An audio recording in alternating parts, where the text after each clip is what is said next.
আমি আলেম পরিবারের সন্তান। আমার বাবা একজন প্রথিতযশা আলেম ছিলেন আমার কমিউনিটির।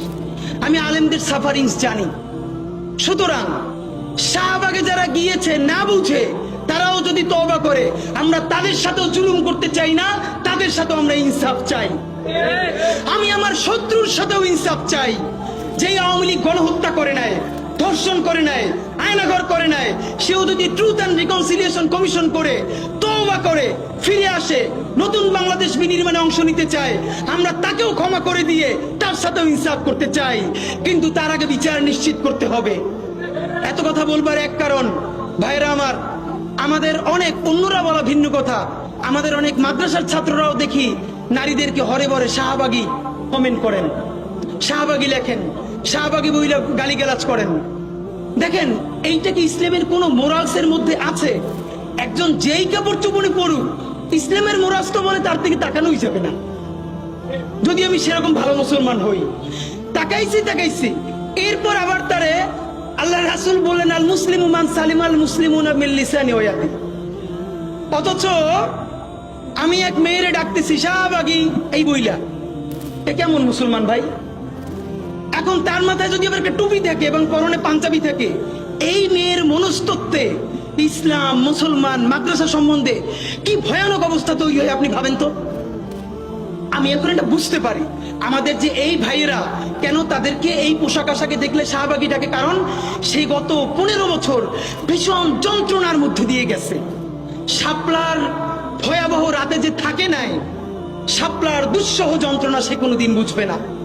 ঠিক এই কারণেই আমি বলি আমি শাপলার সন্তান, কারণ আমি সেখানে ছিলাম। একটা ছবি ভয়াবহ আমি কোনোদিন নিতে পারি নাই।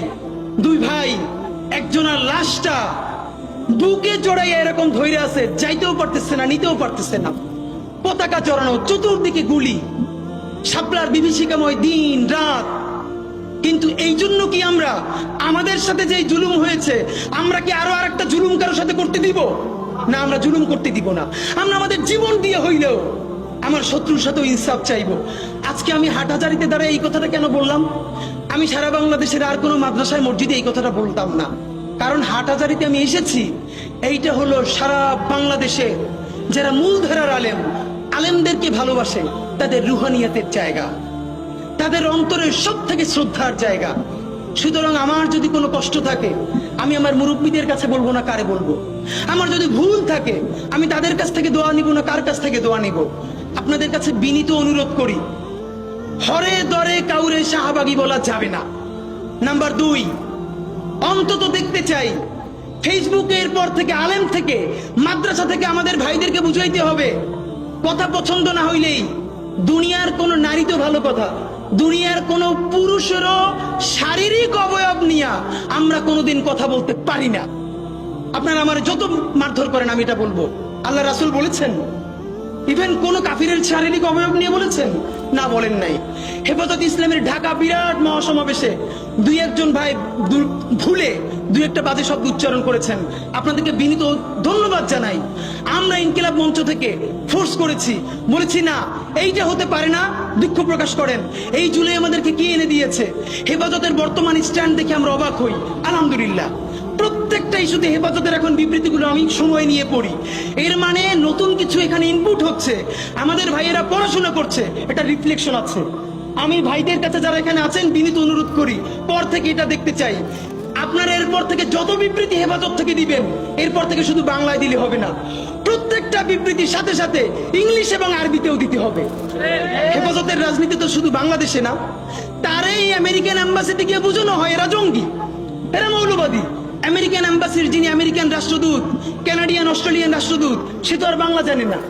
আপনার বিবৃতি ডেইলি স্টার যে অনুবাদ করে সে তো পারে।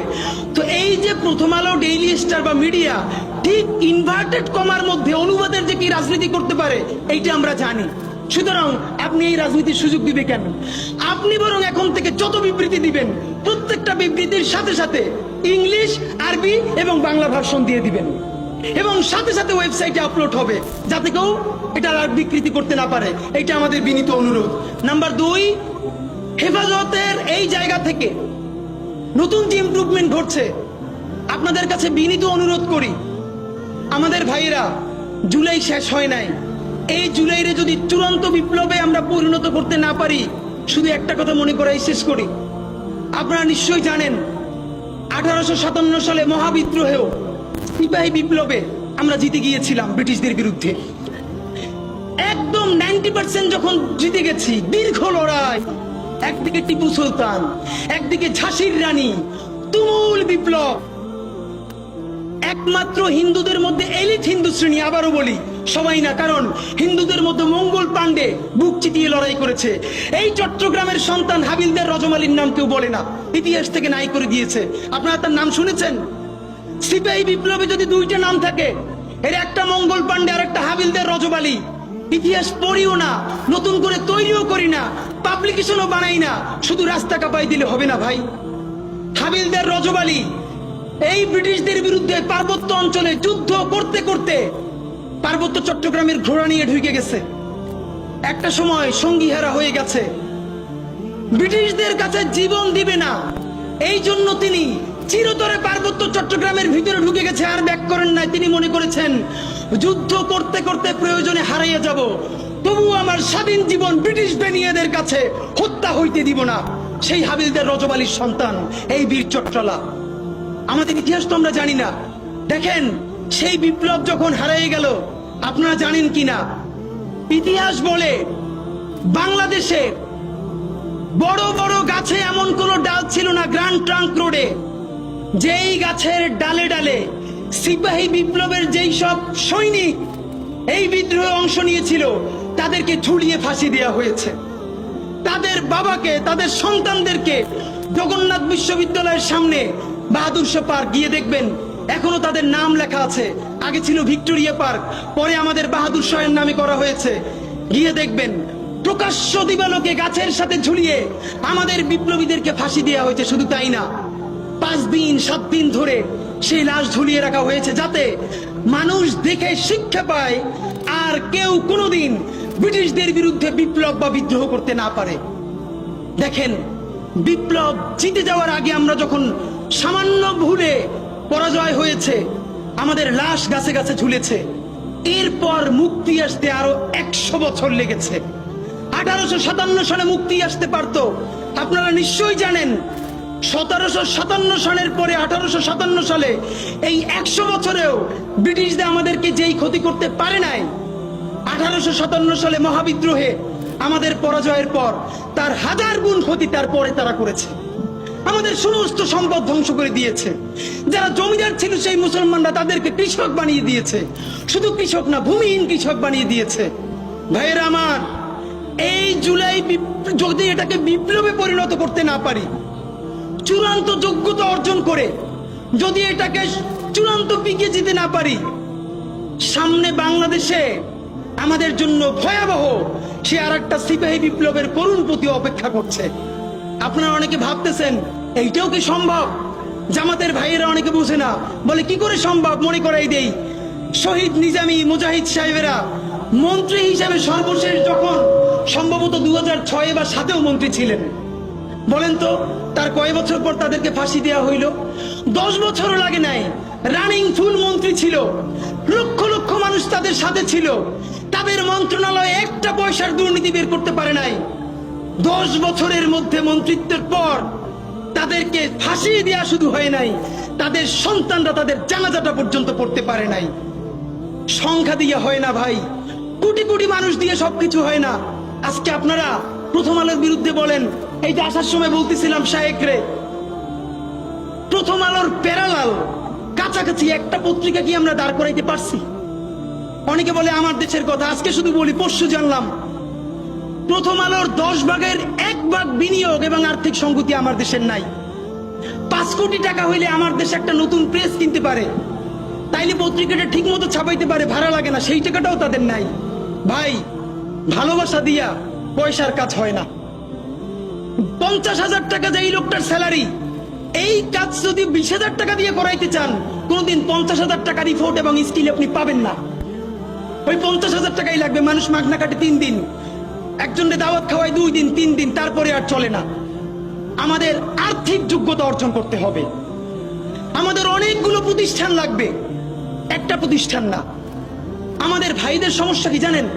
সে আজকে যদি হাটহাজারী মাদ্রাসা দিয়ে কেউ একটা পত্রিকা বার করে, সেই পত্রিকাটাও সে জাতীয় মূলধারা বানাবে না, দেবে দৈনিক হাটহাজারী।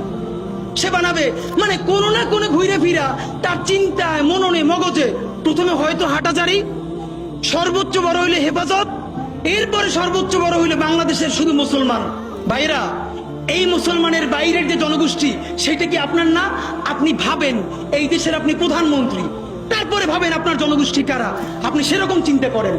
সুতরাং আমি কথায় অনেক ভুল ভ্রান্তি বলতে পারি, কিন্তু বিশ্বাস করেন আমার কলিজে চিল্লেও আপনারা শুধু যেটা পাবেন সেটা হইল আমি চক্ষু বন্ধ করে দেখতে পাই। আমরা যদি যোগ্যতা নিয়ে 5-10 বছরের মধ্যে দাঁড়াইতে না পারি, এই ভিডিও, এই ছবি, এই শহীদ পরিবার, এই আহত, এদের জীবন তো শেষ। এদের পরবর্তী জেনারেশনকে পর্যন্ত কি ভয়ানক গণহত্যার শিকার হইতে হবে আমরা চিন্তাও করতে পারতেছি না। সুতরাং বাংলাদেশের স্বাধীনতা, সার্বভৌমত্ব, বাংলাদেশের ইসলাম এবং মুসলমানকে বাঁচাইতে হইলে আমাদেরকে তুমুল যোগ্যতা অর্জন করতে হবে। এই মাদ্রাসা শিক্ষিত জনগোষ্ঠীর মধ্যে হাজার হাজার ছেলে লাগবে যারা CNN এ, আল জাজিরায় তুমুল ইংলিশে বলতে পারবে। তাকে যে জঙ্গি বলা হয়, মিথ্যে ট্যাগ দেওয়া হয়, এটাকে ডিবাঙ্ক করতে পারবে সেই ইংলিশে এবং অবাক করার মতো ফ্লুয়েন্ট ইংলিশে। এই যোগ্যতা আমার লাগবে। আমাদের ভাইয়েরা কিতাবি আরবি এবং অন্য আরবি ভিন্ন জিনিস, তাকে দুর্দান্ত আরবি বলতে পারতে হবে।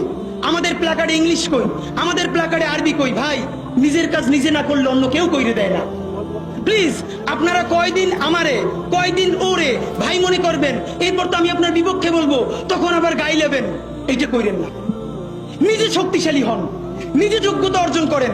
আমারে গালি দিয়ে হইলেও, বোকা দিয়ে হইলেও যে এই পুচকি বলা এত ভাব লয়, যা যোগ্যতা অর্জন করে ফেলাই। তবে কি জানেন, মিছিল দিয়া জান দেওয়া এটা একদিনের কাজ, 3 দিন 5 দিন 1 মাসের কাজ।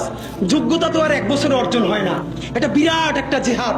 আপনারা বলেন না জিহাদ চাই, চলেন জিহাদটাই শুরু করি। সেই জিহাদটা হইল একজনের সব পড়ার দরকার নাই। এই দেশে আমাদের অনেক মাশাআল্লাহ আলেম হইছে। আলেমদের মধ্য থেকে এখন IT উদ্যোক্তা লাগবে, বুলধেরান মিডিয়া লাগবে। আমার যে 8000-এর ছেলেটা এখন পড়ে, চলেন সে আজকে জিহাদ ঘোষণা করি। আগামী 5 বছর পর, আগামী 10 বছর পর আমি এমন প্রতিষ্ঠান গড়ে তুলবো যেইটা শুধুই ইসলাম আর মুসলমানের প্রতিষ্ঠান না, এইটা আপমর বাংলাদেশের প্রতিষ্ঠান হবে। আর দেখেন, যতবার ইসলাম কায়েমের কথা বলি, তার আগে যদি ইনসাফ কায়েমের কথা বলতাম, আমার হিন্দু অন্য ধর্মের ভাইরাও তো সাথে পাইতাম। কেন? ইনসাফ যদি রাষ্ট্রে কায়েম হয়ে যায়, তাহলে 80% ইসলাম তো এমনিতেই কায়েম হয়ে যায়। তাহলে আগে আসেন ইনসাফের রাষ্ট্র বানাই, যে ইনসাফের রাষ্ট্রে সকল ধর্ম, বর্ণ, নারী, পুরুষ আমাদের অংশীদার হবে। ইনশাআল্লাহ ইনসাফ যদি কায়েম হয়ে যায়, সেই ইনসাফে যদি কারো খিলাফত আকাঙ্ক্ষা থাকবে, আলহামদুলিল্লাহ হইতে পারে, যে কোনো আকাঙ্ক্ষা হইতে পারে।